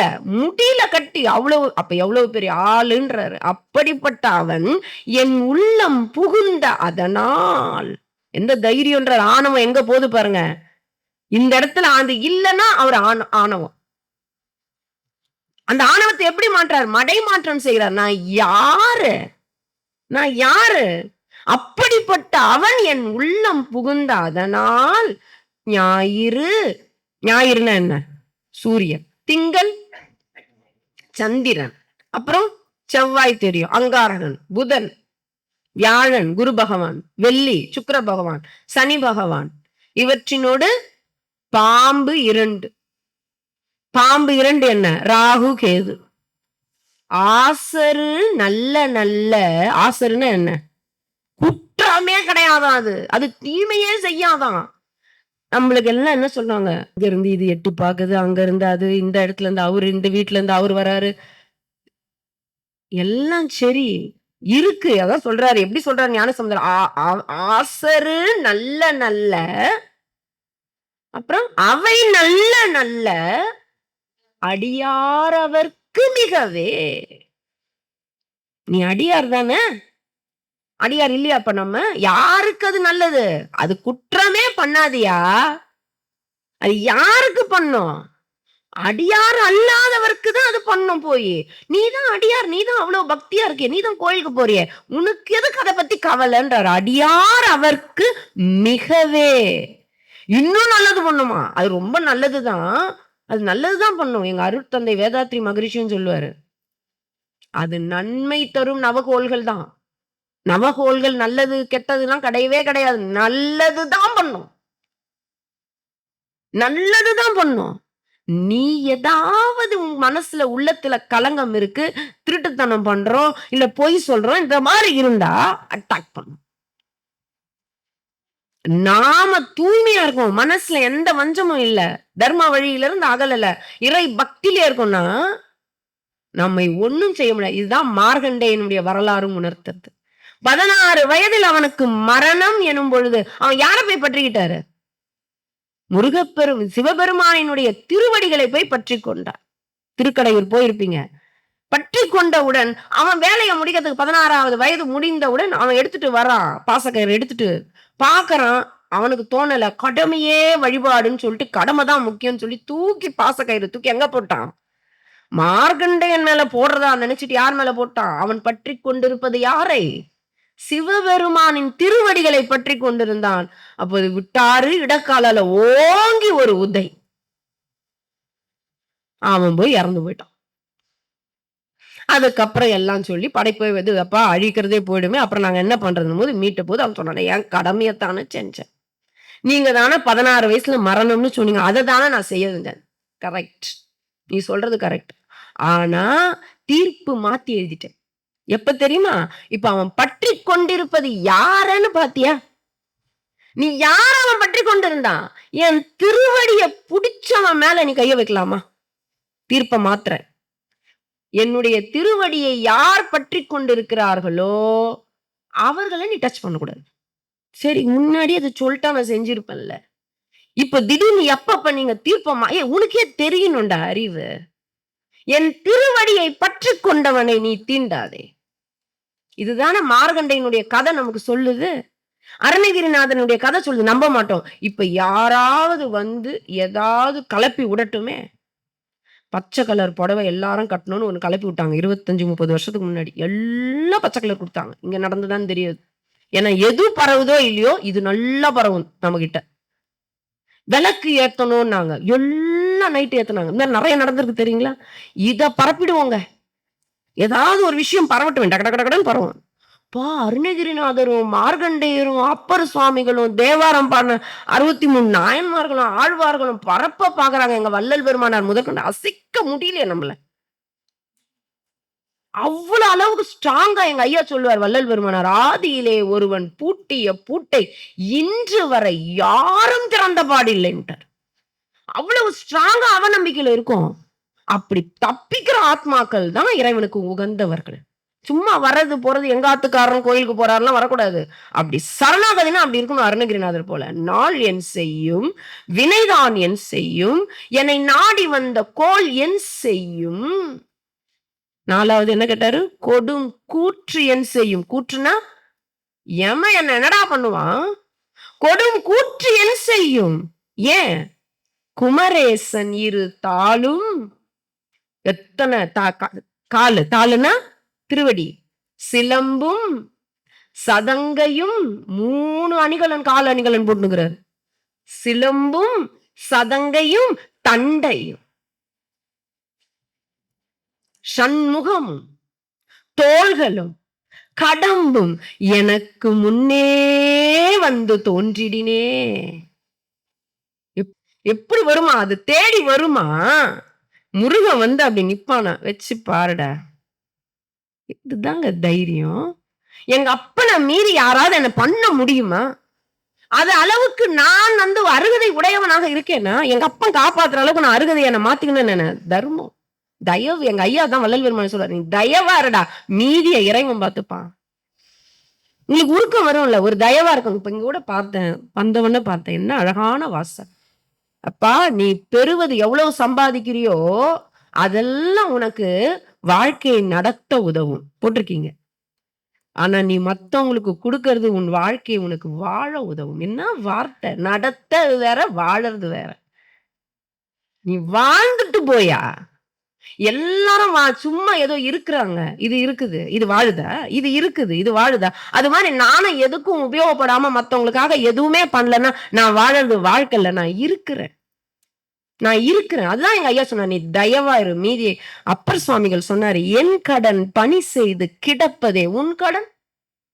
இறைவன்ட்ட அக்ரிமெண்ட் போறாரு, நான் பணி செய்வேன், நீ என்ன காப்பாத்து, நீ என்ன காப்பாத்தியா, நான் என்ன பண்ணுவேன்? என் கடன் பணி செஞ்சுட்டு போறேன். மத்ததெல்லாம் என்ன நீ காப்பாத்திக்கிறது என் பொறுப்பு, எல்லாம் உன்னுடையது.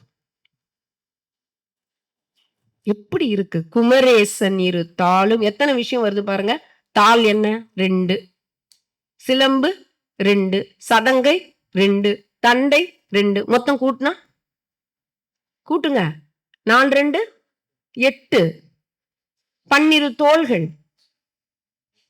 12 + 8 20, 6 முகங்கள் 26, கடம்பு மாலை 1, மொத்தம் எத்தனை? 27 நட்சத்திரங்களும் உன்னை ஒன்னும் பண்ண முடியாதுன்றாரு அருணகிரிநாதர். ஆனா நம்ம என்ன பண்றோம்? பயம். இதுவே உன்னை ஒன்னும் பண்ண முடியாது. வாழ்க்கையை நினைச்சு கவலைப்படக்கூடாதுன்றதுதான் இது. இன்னும் 1 பாட்டா 2 பாட்டா அவர் சொல்லுவாரு. நான் சொல்லி முடிச்சிடுறேன். 1 இல்ல 2 இல்ல அவர் சொல்றது. உனக்கு கஷ்டமா இருக்கா? யாரும் துணை இல்லைன்னு நினைக்கிறியா? உனக்கு ஐயா எனக்கு யாரும் இல்லைன்னு முருகன் கிட்ட போ. விழிக்கு துணை திரு மென்மலர் பாதங்கள். அவன் பாதத்தை பாரு. மெய்மை குன்றா மொழிக்கு துணை முருகா எனும் நாமங்கள். அவ்வளவு பேர் வச்சிருக்கான் அவன். 1 பேரா 2 பேரா? 1 பேர் சலிக்குதா? கந்தா, கடம்பா, கதிர்வேலா, கார்த்திகேயா, செந்தில்நாதா, எவ்வளவு பேர் வச்சிருக்கான். அந்த முருகான்றதுக்குள்ளே அவ்வளவு பேர் இருக்கே. அந்த ஒரு பாட்டே எழுதுவாங்க, கந்தன் காலடியை வணங்கினால் கடவுள்கள் யாவரையும் வணங்குதல் போலே. எதுக்கு?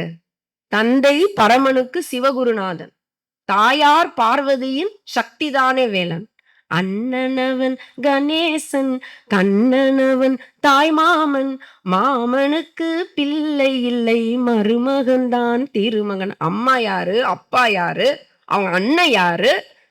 அவன் மாமன் யாரு? அதுக்கப்புறம் பிரம்மாவும் வரணுமா? பிரணவ மந்திரத்தை மறந்தான் பிரம்மனே, அவனை சிறையினிலே அடைத்தான் முருகனே. அதனால் கந்தனிடம் பிரம்மனும் இரளுவான். கந்தன் அடியவர்க்கு வரத பாப்பானா, ஐயப்பா அவனும் அருளுவான். கந்தனிடம் செல்லுங்கள், என்ன வேண்டும் சொல்லுங்கள், வந்த வினை தீர்ந்து விடும், மற்றவற்றை தள்ளுங்கள். இன்னும் ஜாலியா இருக்கு. அப்ப நம்ம நம்பணும்னா முருகன் நம்மளை கைவிடுவாரா? நம்பினார் கெடுவதில்லை. அப்ப என்ன சொல்றாரு? மெய்மை குன்றா மொழிக்கு துணை முருகா எனும் நாம. நீ முருகனை சொல்லிட்ட இத்தனை சாமிங்க வந்துரும்டா. முருகா எனும் நாமங்கள். அதுக்கப்புறம் சொல்றார், பயந்த தனி வழிக்கு துணை முன்பு செய்த பழிக்கு துணை. நீ எப்பவோ என்னென்ன அனுபவிச்சு எழுதுறாரு அருணகிரிநாதர். முன்பு செய்த பழிக்கு துணை அவனுடைய பன்னிரு தோள்கள். அவன் தோலை நினைச்சுக்கோ, அவனுடைய புஜங்களை பார்த்தவன எல்லாம் ஓட்ட முடிச்சு ஓடிடுமா. இந்த பழியின் காரணமாக உனக்கு எல்லாம் வரும். உன்னை தேடி கோள்கள் வரும், நாள் வரும், வினை வரும், கூற்று வருவான். முருகன் வந்து இப்படி தோல் நிற்பான். எப்பா ஒருத்தன் தோல் புஜங்கமே நம்மளால தாங்க முடியாது, இவன் 12 தோள்களோட நிக்கிறானு. ஏன்னா புஜங்கள்னா என்ன? காப்பாத்துறது. தோல் வலிமையோட நிப்பான்டா எங்க அப்பன். எப்படி எழுதியிருக்காரு பாருங்க. முன்பு செய்த பழிக்கு துணை அவனுடைய 12 தோள்கள். அதுக்கு பிறகு பயந்த தனி வழிக்கு துணை. உன் வாழ்க்கை வழி பயமா இருக்காப்பா, நான் எப்படிப்பா கடக்க போறேன், வயசாகுதேப்பா, என்னப்பா இது, எங்கெங்கயோ என்னென்னமோ சொல்றாங்களே, உனக்கு பயம் வருதா? பயந்த தனி வழிக்கு துணை அவனுடைய மயிலும் வேலும். அவனுடைய செங்கோடனுடைய மயில் வந்து நிக்கையா, வேலும் மயிலும் துணையா வந்து நிக்கையா உனக்கு. யார் சொல்றது? சாதாரண வழிப்போக்குன்னு சொல்கிறாரா? அருணகிரிநாதர் சொல்றாருயா. நம்ப மாட்டோமே. யாராவது ஒருத்தர் வந்து வாட்ஸ்அப்ல ஒரு பரப்பட்டோமே, அது யாருன்னே முகம் தெரியாதெல்லாம் பயந்து போய் உட்காருவாங்க. நம்ம இது இறைவனுக்கு செய்யற துரோகம், இழுக்குங்க. பயப்படவே கூடாதுங்க. நம்ம என்ன வேணாலும் ஆகட்டும், என் இறைவன் என்னை எப்படி காப்பாத்துவான்ற அந்த நம்பிக்கையை விதைப்பதற்கு தான் இன்று வந்தேன். இன்னைக்கு உங்களுக்கு கந்தர் அலங்காரம் தெரியாதவர்கள் அல்ல பா. இவ்வளவு இது இப்ப இந்த நேரத்துல இவ்வளவு சொன்னோம். இன்னொரு பாட்டு ஒண்ணு சொல்லுவாரு, அதை சொல்லி நான் முடிச்சிடுறேன். இந்த பாட்டுன்னு தெரிஞ்சுக்கோங்க. சொல்லுவாரு அருணகிரிநாதரு, ரொம்ப அழகான பாட்டு. செயல்பட்டு அழிந்தது திருச்செந்தூர் வயல் பொழில். 4 லைன் ரொம்ப அழகா இருக்கும். இதெல்லாம் ஒண்ணும் இல்ல, 4வது லைன் அப்படி எடுத்து கொடுக்கும் உங்களுக்கு. அதுக்காக தான் இந்த 3 லைன். சேல்னா என்னது? யாராவது தெரிஞ்சவங்க சொல்லுங்க. சேல் மீன். செயல்பட்டு அழிந்தது. அது அப்படியே அந்த வயல்ல அப்படி குதிக்குதான். அதனால திருச்செந்தூரில் இருக்கின்ற வயலினுடைய அழகு போதான். அவ்வளவு மீன் வளத்தை காமிக்கிறாரு திருச்செந்தூர். இது வந்து இகழ்ச்சி அணி, அதாவது வஞ்ச புகழ்ச்சி அணி. புகழ்வது போல அப்படி இகழது, இகழ்வது போல புகழ்வது. திருச்செந்தூரினுடைய வயலின் பொழில், அந்த மீன்கள் துள்ளி துள்ளி குதித்து அதனுடைய வயல் அழகு போயிடுச்சான். தேன் கடம்பின் மால்பட்டு அழிந்தது பூங்கொடியார் மனம். முருகப்பெருமான் அப்படி வீதி வலம் வராராம். சண்முகர் அப்படி வீதி வலம் வராராம். அழகா தேன் கடம்பு மாலையை போட்டு வராராம். அங்க இருக்கிற பெண்கள் எல்லாம், ஐயோ இந்த வள்ளி தேவியான கொடுத்து வச்சவங்க எவ்வளவு அழகு ஊட்டுக்காரு அப்படின்னு பெண்களுடைய மனம் கெட்டு போச்சான். அருணகிரிநாதர் பார்த்திருக்கிறாரு. ஐயோ முருகா, உன் அழக பார்த்து இந்த பெண்களுடைய மனம் கெட்டு போச்சுடா. அழகன் முருகனிடம் ஆசை வைத்தேன். இது கிருஷ்ணனுக்கும் இவங்களுக்கும் தான் பாட முடியும். ஏன்னா வேற யாருக்கும் பாட முடியாது. கந்தன் என்றாலே, முருகன் என்றாலே அழகு. அப்படி பூங்கொடியாருடைய மனம் திருச்செந்தூர்ல இருந்த பெண்களுக்கு கெட்டு போச்சான். அருணகிரிநாதர் பார்த்ததை சொல்றாரு. அதுக்கு பிறகு அவனுடைய வேல்பட்டு அழிந்தது. அந்த செங்கோடனினுடைய வேல்பட்டு அழிந்தது எது? திருச்செந்தூரில் இருக்கின்ற வேலையும் சூரனும் வெற்பும். கடல் அழிஞ்சிருச்சான், மலை அழிஞ்சிருச்சான், சூரன் அழிஞ்சிட்டானா. 4வது லைன் தான் இப்போ முக்கியம். அவனுடைய கால்பட்டு அழிந்தது என் தலைமேல் அயன் கையெழுத்தேனார். என்ன சொன்னாரு? அவன் திருவடி தீட்சை எடுத்து என் தலைமையில வச்சான்டா. அந்த வைத்த அன்றே அயன் என்றால் யார்? பிரம்மா பிரம்மா என் தலையில எழுதின கையெழுத்து மாறிடுச்சுடா. என்னடா எனக்கு பயம்? யாருக்காவது இப்ப நம்பிக்கை வருதா? அப்படியா? மாறும். யாரெல்லாம் இப்பொழுதே மாறும் என்று உள்ளத்தில் நினைத்துக் கொண்டீர்களோ, முருகன் அப்பொழுதே ததாஸ்து ததாஸ்து ததாஸ்துன்னு வாழ்த்திட்டு போயிட்டு இருப்பாரு. ததாஸ்துன்னா என்ன? அப்படியே ஆகட்டும், அப்படியே ஆகட்டும், அப்படியே ஆகட்டும். ஏன்னா சித்தர்களினுடைய தலைவன் இவன். அத்தனை சித்தர்களை இங்க அனுப்புவான். போ போ போ போ, எது எதுலாம் ரெடி ஆகுதோ கொடுத்துட்டு வந்துரு வரத்த. எதுலாம் சந்தேகத்துக்கு இன்னும் கொஞ்சம் பிறவி எடுக்கட்டும். அப்ப வந்துரும். இவ்வளவு சொல்றோம் நம்ம. அருணகிரிநாதரா வந்து சொல்றேன், இத்தனை மகான்களா வந்து சொல்றேன், கேட்க மாட்டேங்க. எவனோ ஒருத்தன் வாட்ஸ்அப்லயும் இன்ஸ்டாகிராம்லயும் பதிவு போட்டா என்ன நம்புதுங்க இதுங்க? சொல்லுங்க. வள்ளல் பெருமானார் சொல்லுவாரு, எச்சம் நினக்கிலை எல்லாம் பெருக என்று அச்சம் தவிர்த்த என் அருட்பெருஞ்சோதின்வார். ஐயா சொல்லுவார் எங்க வள்ளல் பெருமானார். எஞ்சேல் உலகினில் யாதொன்று பற்றியும் அஞ்சேல் என்றருள் அருட்பெருஞ்சோதி. இறைவன் வந்து சொன்னாராம், ராமலிங்கம் உனக்கு இனிமே பயமே இல்லப்பா, உனக்கு எச்சமே இல்லப்பா, உனக்கு இனி பெற வேண்டிய எதுவுமே இல்ல, நீ பயப்படாத, எச்சோதனைகளும் இயற்றாது எனக்கு அச்சோ என்றருள் அருட்பெருஞ்சோதினார். அச்சோன்னு வந்து அந்த அருட்பெருஞ்சோதி எனக்கு அருளிட்டாருப்பான்னு நம்பினாரு. இறைவன் அருளினார். அன்புள்ளங்களே, நம்புங்க. இதுதான் இன்னைக்கு நான் சொல்றது. நம்புங்க. நம்பிக்கை இப்படி இன்ட்டு போட்டா என்ன? அது எதிர்ச்சொல். பயம். அவன் நம்பிக்கைன்னு கூட சொல்ல மாட்டேன், பயம். நீங்க பயமற்ற நிலைக்கு போனாதான் இறைவனுடைய அருள் பூரணமா கிடைக்கும். பயம் ஒண்ணு போச்சு, நம்பிக்கை வந்துச்சுன்னா பயம் இல்ல, கவலை இல்ல, கோபம் இல்ல, ஆசை வராது, எல்லாம் கடவுள் மேல காதல் வந்துரும். ஐயா சொல்லுவார் எங்க ஐயா வள்ளல் பெருமானார், உலகெல்லாம் விடயம் உலகெல்லாம் மறைந்திட அழகிலா அருளின் ஆசை மேல் பொங்கிடனுவார். இந்த உலக விஷயம் எல்லாம் என்னை விட்டு போயிடுச்சியா, அழகில்லாத அந்த அருள் மேல எனக்கு ஆசை வந்துருச்சு. அந்த ஆசை வந்ததால தான் அவர்களுக்கு பயம். எதை விட வேணுமோ அதை விட்டாங்க, எதை பிடிக்கணுமோ அதை பிடிச்சாங்க என்று சொல்லிக்கிட்டே போகலாம். இவ்வளவு நேரம் ரொம்ப பொறுமையா கேட்டீங்க. சார்புணர்ந்து சார்பு கெட ஒழுகின் மற்றழித்து சார்தரா சார்தரும் நோயின்ற திருக்குறளையாவது பிடிச்சுக்கோங்க. திருக்குறள் தெரியும்ல, இது அற்புதமான குறள். எதை என்னது சார்புணர்ந்து சார்புன்னு எத்தனை முறை எழுதுறது தாங்க தமிழ் பெருமை பாருங்க. எந்த மொழியிலாவது இப்படிலாம் எழுத முடியுமா?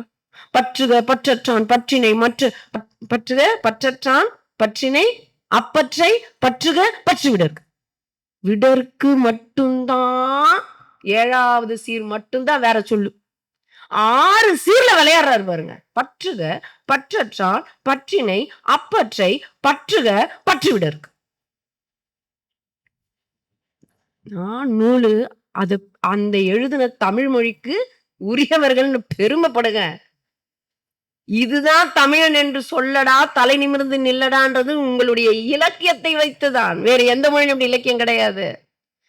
சார்புணர்ந்து சார்பு கெட ஒழுகின் மற்றழித்து சார்தரா சார்தரும் நோய். 2 சீர் இந்த இடத்துல மாறி இருக்கும், 5 சீர் ஒரே மாதிரி இருக்கும்.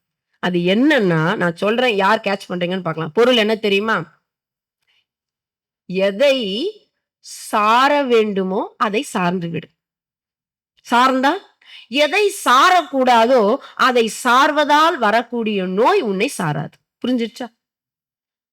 எதை சார வேண்டுமோ அதை உணர்ந்து அதை நீ சார்ந்து விடு. சார்ந்தால் சாரக்கூடாததை எல்லாம் சார்வதால் வரக்கூடிய நோய்கள் உன்னை சாராது.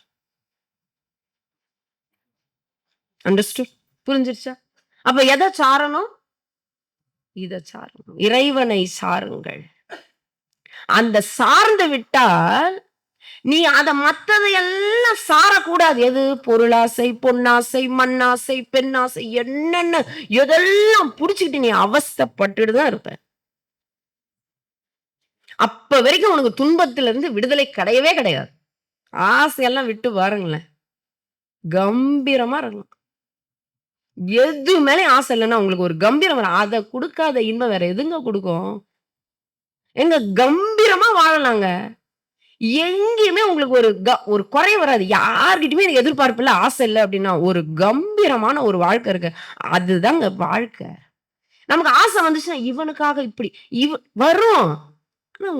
மனசுல ஒரு கோழைத்தனம் இருக்குமே, ஒரு குற்ற உணர்ச்சி இருக்குமே. அந்த மனசு சந்தோஷம், நீ பணத்தினால சந்தோஷம் நினைக்கிற, உள்ளுக்குள்ள ஒரு சந்தோஷமே இருக்காதுங்க. கம்பீரமா இருந்து பாருங்க, எது மேல எனக்கு எதிர்பார்ப்பு இல்லப்பா, இவங்க என்ன புகழ்வாங்களா, இவங்க என்ன இகழ்வாங்களா, இவங்க என்ன அத பத்தியும் இல்ல. அது எப்ப குடுக்கும்? இவன் பற்று பணியேன் பின் ஒருவரையும் அபிராமி பட்டர் நின் பத்மபாதம் பணிந்த பின்னேன்னு அப்படி முழங்கினார் பாருங்க. அந்த சரபோஜி மன்னர் நீ பௌர்ணமின்னு சொன்ன நிலவெட்டு வந்து காட்டுடான்னாரு அமாவாசை அன்னைக்கு. உடனே அவரு தியானத்துல இருந்து எழுந்த உடனே அந்த அர்ச்சகர் சொல்றாரு, அப்பா என்ன நடந்தது தெரியல. மன்னன் அப்படியா மன்னன் உன்னை கேட்டாரு, ஏன் நீ பௌர்ணமின்ட்ட? நான் தேவியினுடைய திருமுகத்தை தரிசிச்சுட்டு இருந்தேன். பௌர்ணமி 1000 கோடி பௌர்ணமி அவ ஜொலிச்சிட்டு இருந்தா. அப்ப கேட்டா நான் என்னையா சொல்லுவேன்? உடனே போனாரு. ஏண்டி நானா சொன்னேன்? நீ சொன்ன பேசிட்டு அத நீ ஃபேஸ் பண்ணுன்னு பண்ணாரு. பணியேன் பின் ஒருவரையும் பத்மபாதம் பணிந்த பின்னேன்னு அத அழகா போட்டாரு கண்ணதாசன். சொல்லடி அபிராமி வானில் சுடர் வருமோ. நம்ம கண்ணதாசன் எங்கேயோ. எனக்கு எப்படி எதுக்கு முனை வானில் சுடர் வருமோ, எனக்கு இடர் வருமோ, பதில் சொல்லடி அபிராமி. என்ன தைரியம் பாருங்க. நில்லடி முன்னாலே நில்லடியா முன்னாடி. நீ தானடி சொன்ன நிலவினை காட்டு உன் கண்ணால. காட்டுன்னு காட்டுனாங்களா இல்லையா? அங்க பௌர்ணமி தோன்றியது சரபோஜி மன்னனுடைய காலம் என்ன? 400 வருஷம் முன்னாடி காட்டினாங்க. எல்லாரும் பார்த்தாங்க. நிலவு தோன்றியது என்பது சரித்திரத்துல இருக்கே. அப்ப அந்த தைரியம் பாரதி சொல்றான், பூமியில் இனி எவருக்கும் அடிமை செய்து வாழும், பரிபூர்ணனுக்கே அடிமை செய்து வாழ்வோம். எல்லாத்தையும் நீங்க விட்டு பாருங்க. அவனுக்கு அடிமை ஆயிடுங்க. இல்ல அவனை அப்பாவா எடுத்துக்கோங்க, இல்ல அவனை உங்க ஃப்ரெண்டா எடுத்துக்கோங்க. நம்ம பாவம் தாங்க இதெல்லாம். நம்ம சம்பிரதாயத்துல தான் இதெல்லாம் நீங்க எடுக்க முடியும். ஃப்ரெண்டா பார்க்கலாம். பாரதி எழுதலாம், கண்ணன் என் காதலன்னு எழுதலாம். யாராவது கண்ணன் என் சேவகன், அம்மா என் காதலின்னா. இவர தலைவனா பார்த்து பாரதி மட்டும்தான் அதை எழுதினார். தலைவனாக இவரை பாவித்து கண்ணன் என்கிற ஆண்பால் தெய்வத்தை பெண்பால் தெய்வமாக அவரே ஒரு மாத்தி அதுக்கு கண்ணம்மான்னு ஒரு பேரை கொடுத்து, கண்ணம்மா என் காதலி சுட்டும் விழிச்சூடர்தான் கண்ணம்மா சூரிய சந்திரரோன்னு பாடினாரு. இந்த காற்று வெளியீடை கண்ணம்மா நிந்தன் காதலை எண்ணி கலிக்கின்றேன். இது டூயட் சாங்கா வேற போட்டாங்க கப்பலுடைய தமிழன்ல. நம்ம எல்லாரும் அந்த டூயட் சாங்னு நினைச்சோம். இல்ல, பக்தி பாட்டு. கண்ணம்மாவை பாரதி காதலிச்சார். கண்ணம்மா என் காதலி, கண்ணன் என் சேவகன். பாரதியாருடைய கண்ணன் பாட்டு படிச்சு பாருங்க. ஃபேமஸ்னா பாரதியின் கண்ணன் பாட்டு தான். கண்ணன் என் வேலைக்காரன்டான்னு எழுதினார். யாராவது எழுத முடியுமா? கண்ணன் என் சீடன் எழுதினாரு. என் சீடன் அவன்னாரு. கண்ணன் என் குருன்னு எழுதினாரு. கண்ணன் என் குழந்தை, அதன் தீராத விளையாட்டு பிள்ளை. கண்ணம்மா என் கை குழந்தைன்னு எழுதினாரு. பெண் குழந்தை. எது? சின்னஞ்சிறு இந்த பாடல்லாம் உங்களுக்கு தெரியும். ஆனா இதெல்லாம் அந்த பாவம். சின்னஞ்சிறு கிளியே. இந்த மாதிரி அவ்வளவு பாட்டு, எத்தனை பாவமும் கொடுக்கலாம் நம்ம சம்பிரதாயத்துல மட்டும்தான். இவ்வளவு லிபரேஷன் உங்களுக்கு, லிபரல் கொடுக்குறாங்க உங்களுக்கு, சுதந்திரம். நம்ம போகல, நம்ம முக்தி அடையல அப்படின்னா வேற யாரும் அடைய முடியாது. அவ்வளவு சுதந்திரம்ங்க நம்மளுடைய சம்பிரதாயத்துல. நீ எப்படி வேணாலும் என்ஜாய் பண்றா கடவுளை. நீ அம்மாவா மாதிரி குழந்தையா பாரு. யசோதை கிருஷ்ணர் பாவம். அதான் வாத்சல்ய பாவம். வருமா பயம்? என் கூட இருக்கும்போது வருமா பயம்? அன்பு உள்ளங்களே, பக்தி என்பது பயத்தை முழுமையாக உங்களிடத்தில் விட்டால்தான் முருகனுக்கு பெருமை. ஓட்டுற டிரைவரை நீங்க நம்பாம இருந்தீங்கன்னா அந்த பைலட்டுக்கு எவ்வளவு கோவம் வரும். அவனை இடிக்கிற இருன்னு விடுவார். இல்ல இறங்குனிய வண்டியில இருந்து வரணும்ல. இப்ப எங்க அப்பா ஓட்டுறான், நான் ஜம்முன்னு இருப்பேன். அப்படின்னு அந்த வாழ்க்கை என்கிற இந்த படகையோ அல்லது காரையோ அல்லது பிளைட்டையோ எதையோ எடுத்து கம்முன்னு கொடுத்து ஜாலியா இருங்க. எதையும் நோக்கி ஓடுனீங்கன்னா முருகனை அவமானம் செய்கிறோம். இங்க முறையிடுங்க. மனசு ஒரு மாதிரி இருக்கா, நாள் என் செய்யும் அப்படின்னு போய் நின்று பாடுங்க. என்னமோ உங்களை சொல்றாங்களா, முருகா என்னடா இந்த அம்மா வேற சொல்லிட்டு போகுது. சொல்லுவாரு, மருதமலைக்கு நீங்க பாருங்க, ஈச மகனோடு மனம் விட்டு பேசி பாருங்க, தீராத வினை எல்லாம் தீந்து போகுங்க, அது தீராவிட்டா என்ன கேளுங்க தைரியமா எழுதினாரு. ஏன்? அவன் தீப்பாண்டா. அதனால நீங்க நிஜமா என்ன கேட்கலாம். ஏன்னா கேட்கிற அளவுக்கு அவன் வைக்க மாட்டான். எந்த எதிர்பார்ப்பும் இல்லாமல் ஆத்மாக்கள் உய்வு பெற வேண்டும் என்கிற சொல்ற வார்த்தையை இறைவன் சத்திய வார்த்தையாக மாத்தும். அப்படித்தான் அவன் தேடுறாரு. இந்த கலிகாலம் பக்தி தான் உங்கள காப்பாத்தும். இன்னைக்கு கலிகாலம் அச்சுறுத்திட்டு இருக்கு. பாக்குறீங்க, நியூஸ் பாக்குறீங்க, உலகத்த பாக்குறீங்க. அச்சுறுத்திட்டு இருக்கு உலகம். இன்னைக்கு உங்கள காப்பாத்த போறது நீங்க படிச்ச பதவியோ, படிப்போ, நீங்க வகிக்கிற பதவி, பணம் ஒண்ணும் கிடையாது. பக்தி, நம்பிக்கை, தயவு, தர்மம், அறம் இதுதான் உங்களை காப்பாற்றும்.